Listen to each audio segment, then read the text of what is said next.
Hey there, Project Diva fans. DA Sonic fan here with another Project Diva Future Tone update. And oh man, is there a lot to talk about.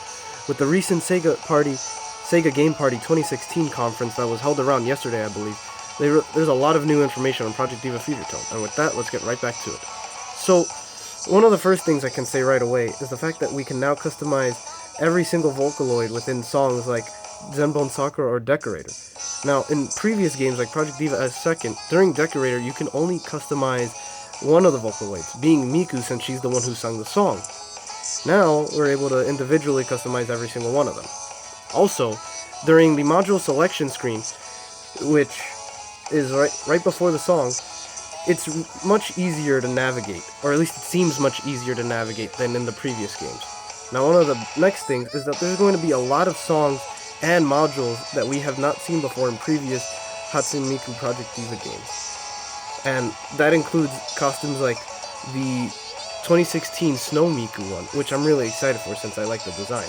Now on to the gameplay aspects. So one of the first things right away that you can see is that just like the arcade edition, there's no, circle life bar. Instead, there's going to be like, a meter, just like in Project Mirai, with 10 seconds of invincibility, but instead of having to maintain your life bar during the entire song, you have to build it up in the beginning and then maintain it. Now, one of the next things is that we're getting a new arrow button for the game. Now, you may be thinking, arrow button? We already have an arrow button. But in Project Diva Future Tone, let's say you have triangle and circle on the right side of the controller, and then on the left side, you're going to be pressing left and down instead of square and X. Now, for this reason, it's because there are instances in the game where you're going to be pressing multiple buttons at the same time. During the video even, you see the person playing has to press 4 buttons at the same time.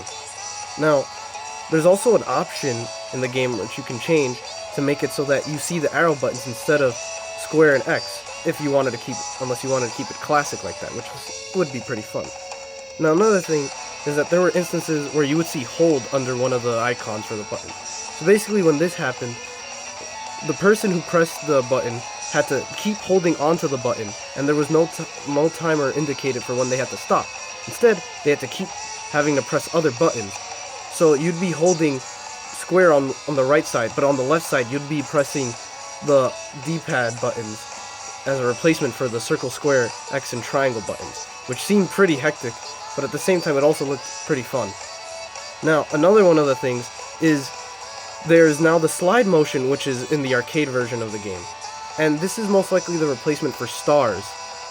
Now, since it is the replacement for stars, you can use the analog sticks or the L1 and R1 bumpers instead, which seem pretty fun. And since it's also slide, I'm assuming you can use the touchpad.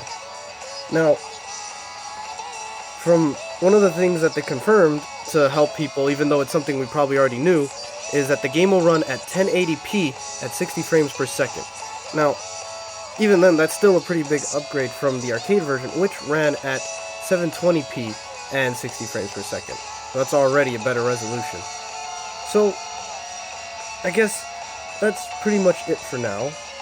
If you like this video, leave a like and comment. And if you want some more information on the Project Diva series, subscribe for more. And with that, peace out.